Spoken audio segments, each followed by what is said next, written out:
El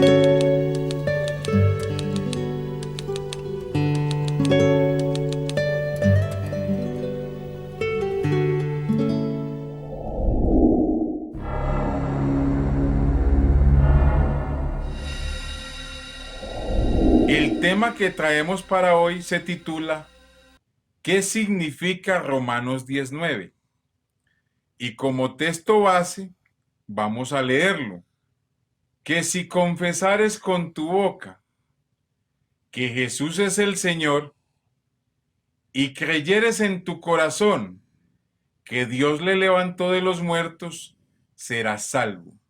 Maravilloso texto de la palabra de Dios y muy poco comprendido por algunas denominaciones religiosas.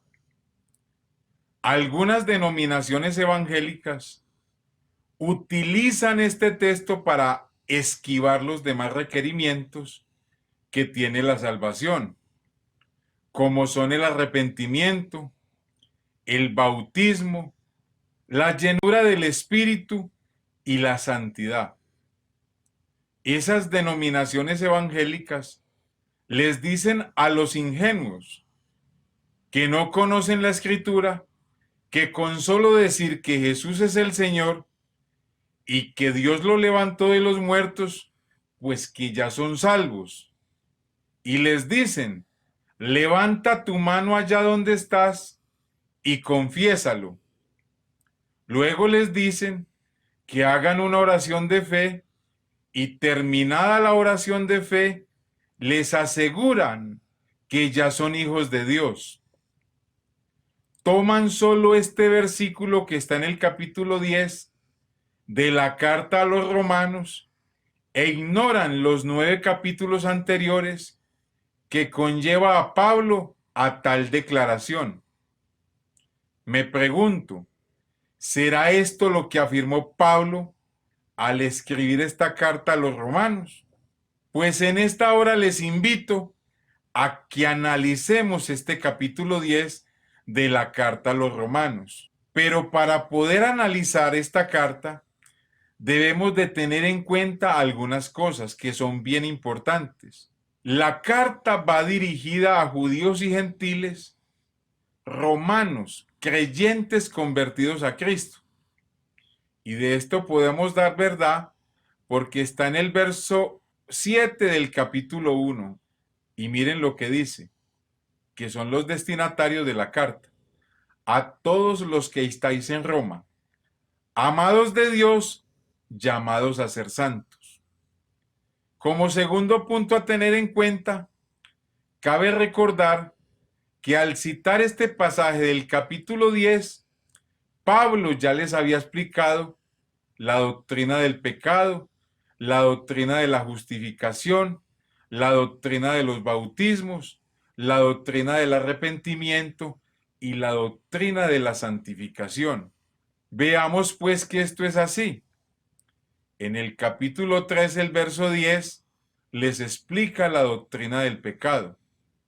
Y Pablo dice, como está escrito, no hay justo ni aun uno, no hay quien entienda, pero sabemos que todo lo que la ley dice, lo dice a los que están bajo la ley, para que toda boca se cierre y todo el mundo, fíjese bien, quede bajo el juicio de Dios, ya que por las obras de la ley ningún ser humano será justificado delante de él, porque por medio de la ley es el conocimiento del pecado, por cuanto todos pecaron y están destituidos de la gloria de Dios.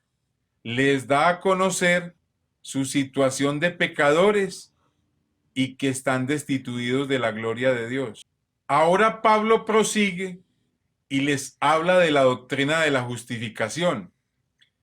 En el capítulo 3, el verso 24 dice lo siguiente: siendo justificados gratuitamente por su gracia, mediante la redención que es en Cristo Jesús. Justificados significa declarados inocentes, sin culpa. Entonces les está enseñando que somos justificados gratuitamente, declarados inocentes por la redención que se hizo en el Calvario en Cristo Jesús. Y sigue diciendo en el verso 26, con la mira de manifestar en este tiempo su justicia, a fin de que Él sea el justo y el que justifica al que es de la fe de Jesús, o sea, al que solo cree en Él. Concluimos pues, dice en el verso 28, que el hombre es justificado por fe sin las obras de la ley. Y en el capítulo 5, el verso 1 dice, justificados pues por la fe, tenemos paz para con Dios, por medio de nuestro Señor Jesucristo. O sea que todas estas cosas son un regalo de Dios. Ahora continúa con el bautismo, que es un hecho bien importante para la salvación. Y dice en el capítulo 6, el verso 3, ¿o no sabéis que todos los que hemos sido bautizados en Cristo Jesús, hemos sido bautizados en su muerte? Porque somos sepultados juntamente con Él para muerte por el bautismo, a fin de que como Cristo resucitó de los muertos, por la gloria del Padre, así también nosotros andemos en vida nueva. O sea que les indica que hay que nacer de nuevo, se debe producir un nuevo nacimiento. Y ese nuevo nacimiento parte después de que somos bautizados. Sin bautismo no hay nuevo nacimiento, porque quien va al bautismo está indicando que ha nacido de nuevo. Debe nacer del agua y del Espíritu de Dios. Continúa Pablo enseñándoles y en el capítulo 6, el verso 6, les habla de arrepentimiento y dice a la letra, sabiendo esto, que nuestro viejo hombre fue crucificado juntamente con él, para que el cuerpo de pecado sea destruido, a fin de que no sirvamos más al pecado. Destruir el viejo hombre es destruir todas las mañas o nuestra manera de vivir que teníamos antes cuando estábamos en el pecado. Eso es arrepentimiento. Ahora Pablo prosigue con la santificación y está en el capítulo 6, en el verso 12, y les dice a la letra, no reine pues el pecado en vuestro cuerpo mortal, de modo que lo obedezcáis en sus concupiscencias. En el verso 19 continúa diciendo, hablo como humano, por vuestra humana debilidad, que así como para iniquidad presentasteis vuestros miembros para servir a la inmundicia, cuando vivíamos en el pecado, y a la iniquidad, así ahora para santificación, presenten vuestros miembros para servir a la justicia. O sea que utilicemos este cuerpo que antes lo utilizábamos para el pecado, para servir a todo lo relacionado con Dios. Ahora ya en el Evangelio, pues nos avergonzamos de la vida que llevábamos, porque esas obras eran para muerte. Entonces él continúa diciendo, mas ahora que habéis sido libertados del pecado y hechos siervos de Dios, tenéis por vuestro fruto la santificación y como fin o como propósito la vida eterna. Como tercer punto, antes de empezar a analizar este capítulo, Pablo está citando un pasaje, el pasaje de Romanos 10, que está en Deuteronomio, que los judíos conocían bien. El pasaje que Pablo cita en Romanos 10 está en Deuteronomio 30:11, donde a la letra dice, porque este mandamiento que yo te ordeno hoy no es demasiado difícil para ti, ni está lejos, no está en el cielo, para que digas, ¿quién subirá por nosotros al cielo? Y nos lo traerá, y nos lo hará oír para que lo cumplamos. Ni está al otro lado del mar para que digas, ¿quién pasará por nosotros el mar? Para que nos los traiga, y nos lo haga oír, a fin de que lo cumplamos. Porque muy cerca de ti, que fue el texto que citó Pablo, está la palabra en tu boca y en tu corazón, para que la cumplas. Ahora veamos a Pablo que dice lo mismo. Porque de la justicia que es por la ley, Moisés escribe, y va a citar el mismo pasaje. El hombre que haga estas cosas vivirá por ellas. Pero la justicia que es por la fe dice así: no digas en tu corazón, si vio que es lo mismo de Deuteronomio, ¿quién subirá al cielo?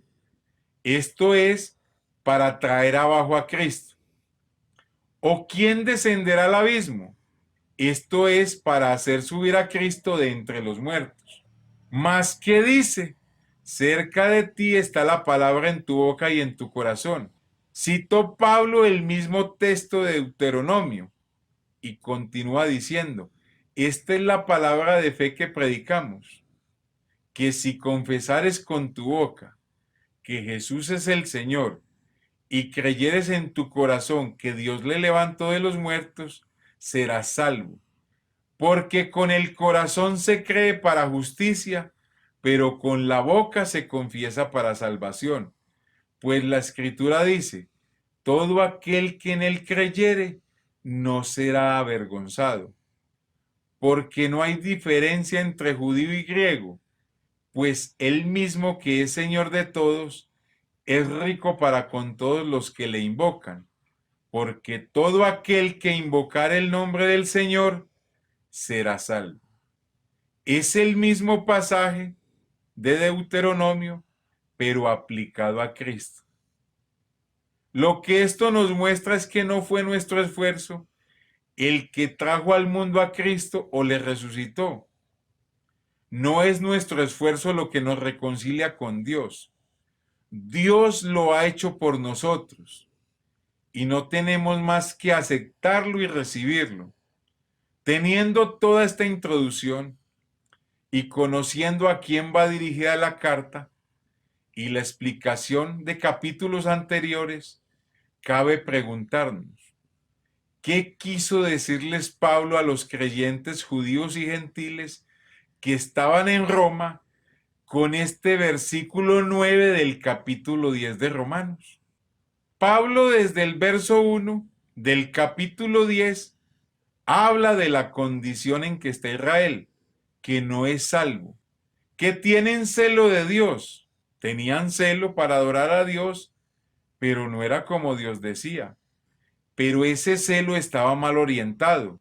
La religión judía estaba basada en una obediencia meticulosa a la ley. Ahora bien, está claro que esa obediencia solo se la podía proponer a alguien que tomara la religión totalmente en serio, que la quisiera cumplir.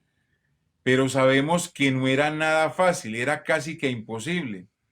En muchas ocasiones llevaría a las personas a graves inconvenientes y haría la vida sumamente incómoda para quien la quisiera practicar. Israel ignoraba la justicia de Dios, la cual Dios había provisto en Cristo, en cuanto al pago por el pecado, y trataban de establecer la justicia propia dada en la ley de Moisés por esfuerzos meramente humanos. No se querían sujetar a Dios. Fueron rebeldes, igual que los gentiles. Los judíos sabían que Dios deseaba que ellos fueran justos, pero ignoraban que Dios ofrecía la justicia como una dádiva gratuita, que no era por obras de la ley, sino por medio de la fe en Jesús. Los judíos se negaron a someterse al método de Dios para la salvación y procuraron ganarla por las obras de la ley equivocadamente. Algunos consideran que Cristo es el fin o el propósito de la ley en el sentido de que Él constituye la meta y representa la consumación de la ley. Sin embargo, la ley se refiere aquí al sistema de obtener la justificación por nuestros esfuerzos humanos. Cuando dice en el texto, porque el fin de la ley es Cristo. Lo que ellos no entendían era que la palabra fin significa el propósito o la meta a alcanzar. Cristo es ciertamente la realización perfecta de todo lo que pide la ley. Era el único que la podía cumplir. Pero también el fin o propósito de la ley como vía para alcanzar la justicia para todo aquel que cree. De ahí que Pablo haga énfasis en la suficiencia de la fe para recibir la justicia de Dios, porque al llenar los requerimientos de la ley, Cristo satisfizo sus reclamos. Cristo cumplió con todo lo que la ley pedía. Pablo asegura que la justicia que es por la fe no demanda mérito o esfuerzo humano alguno.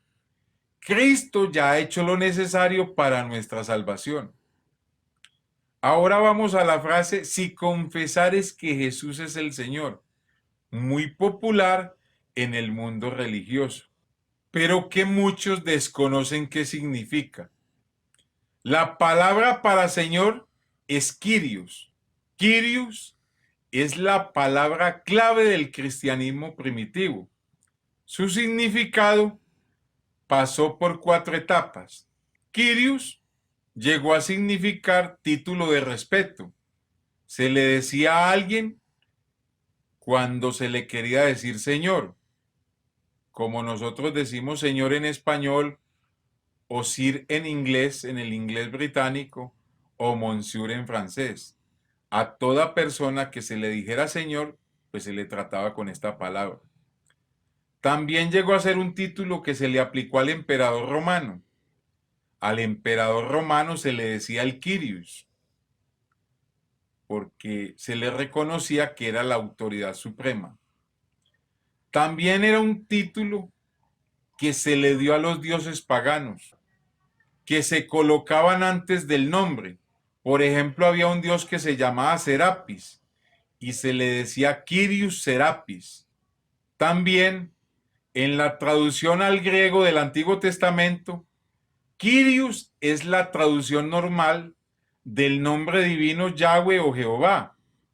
O sea que en vez de invocar estos dos nombres, pues se le decía el Kyrios por respeto. Los primeros cristianos iban a la muerte con tal de no confesar que el César era Kyrios, porque solo aplicaban ese título de Kyrios a Jesucristo como Señor y Dios. Cuando llamaban a Jesús el Kyrios, no solo lo confesaban como el Señor Supremo de sus vidas, sino que lo ponían por encima del emperador o de los demás dioses de los griegos, reconociéndolo como el Dios único y verdadero, al que se le debía absoluta obediencia y culto reverente. Llamar Kyrios a Jesús era reconocer y confesar su divinidad. Era reconocer que Dios nos había visitado en carne. La palabra confesar en el texto de Romanos significaba en griego, o más bien su traducción era de la palabra homologeo, que tenía la connotación de una responsable declaración pública por la cual se establecía una relación legal mediante un contrato. Es decir, homologeo significaba pensar igual o estar de acuerdo con alguien. Maravillosa declaración. O sea que confesar no era solamente abrir la boca. Por nuestra parte, con nuestras palabras, contratamos o hacemos un contrato para la salvación, que por su parte Dios ha proporcionado mediante la obra y el poder de Cristo. Y estamos de acuerdo con Dios y pensamos igual que Él al confesarlo públicamente. He aquí el verdadero sentido de la palabra confesar o homologeo en griego. Proclamamos con nuestros labios lo que nuestros corazones reciben y creen de las muchas promesas de la palabra que Dios nos ha dado. O sea que confesar con la boca es más que decir que Jesús es el Señor.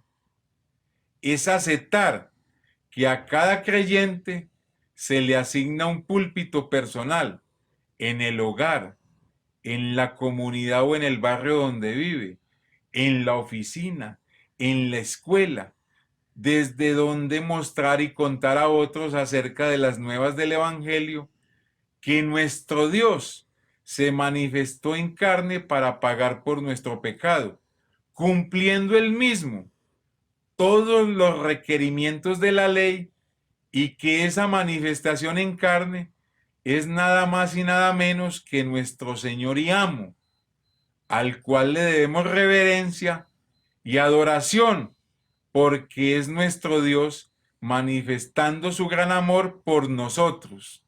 Y no tenemos más que aceptarlo y recibirlo.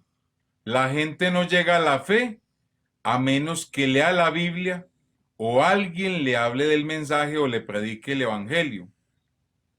Según la palabra de Dios, por tal razón, se necesitan hombres que confiesen a Jesucristo, o sea, que estén de acuerdo con lo que Él dice, porque eso es confesar, y crean en su corazón, o tengan la convicción y la confianza en Jesucristo. Algunos creen que este pasaje significa que la salvación viene automáticamente si uno acepta mentalmente que Jesús resucitó de los muertos y que confiesa verbalmente que Él es el Señor. O sea que con decir eso, Jesús es el Señor y creo que Dios lo resucitó de los muertos, pues ya soy salvo. Sin embargo, esta interpretación contradice la verdad de la fe salvadora, que incluye la apropiación de esas palabras, pero también incluye la obediencia. Porque incluso los demonios podríamos decir que se salvarían, porque ellos saben que Jesús está vivo o que resucitó, y le confiesan verbalmente y creen en un solo Dios, porque los demonios saben que Dios es uno, como nos lo dice la carta del apóstol Santiago. En el verso 13 de Romanos dice: porque todo aquel que invocar el nombre del Señor será salvo. ¿Significa esta declaración que son salvos todos los que pronuncian verbalmente el nombre de Jesús? Pues tendríamos que decir que no. De otro modo, el nombre de Jesús sería meramente una fórmula mágica. Con solo decir eso sería salvo. Eso no significa el pasaje. Muchos confesarán verbalmente a Jesús y lo confiesan y le dicen que Él es el Señor y llaman su nombre, pero solamente aquellos que realmente hacen la voluntad de Dios serán salvos. Es quien haga la voluntad de Dios. A pesar de la confesión verbal de fe de una persona, si se niega a obedecer el Evangelio, no tiene la fe salvadora. Recordemos que ya Dios en el antiguo pacto les había advertido de la falta de compromiso para con Él. En Isaías 29:3 Él nos lo dice. Dice pues el Señor: porque este pueblo se acerca a mí con su boca. O sea que simplemente lo confesaban. Y con sus labios me honran, pero su corazón está lejos de mí. Y su temor de mí no es más que un mandamiento de hombres que le ha sido enseñado. La confesión oral debe declarar, confirmar y sellar la creencia del corazón. Ahora vamos a la expresión si creyeres en tu corazón. La palabra creyeres viene de una palabra griega llamada pisteo.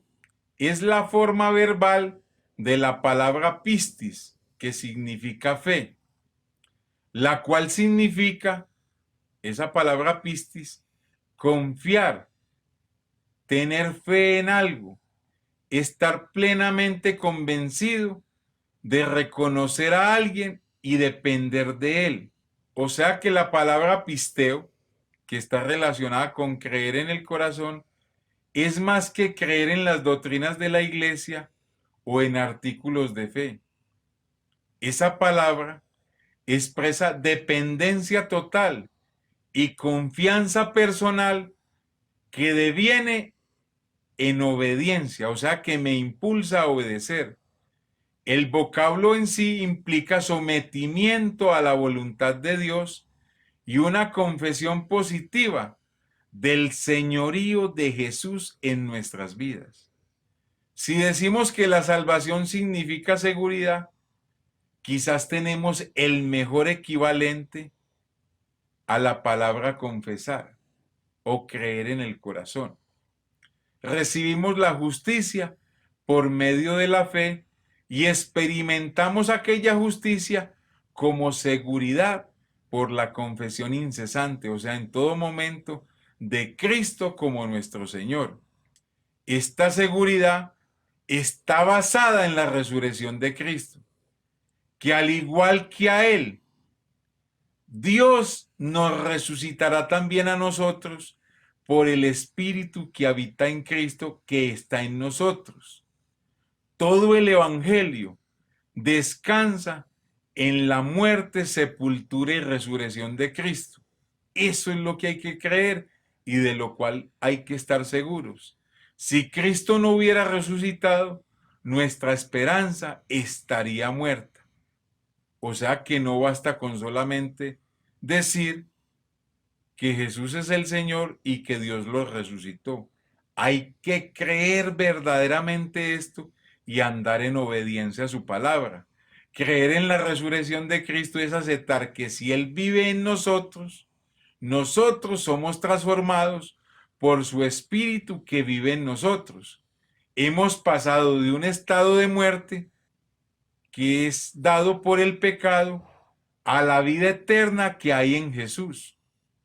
Si esto es así, entonces, ¿cuál es la verdadera interpretación de Romanos 10, del verso 8 al 10? En primer lugar, debemos comprender que Pablo estaba escribiendo era a cristianos, no a inconversos. Su propósito era recordarles de cuán accesible y realmente es la salvación desde el verso 8. Él no tenía que explicar en detalle el nuevo nacimiento, porque sus lectores ya lo habían experimentado. Él simplemente está recordándoles que el fundamento de la salvación siempre es y será la fe en Jesucristo y en el Evangelio, y en la confesión pública en todo momento de aquella fe al mundo en que ellos vivían, en un mundo inconverso que había que predicarles. A un judío le resultaría difícil creer que el acceso a Dios no era por medio de la ley. Este camino de la confianza y la aceptación era algo revolucionario e increíblemente nuevo para los judíos.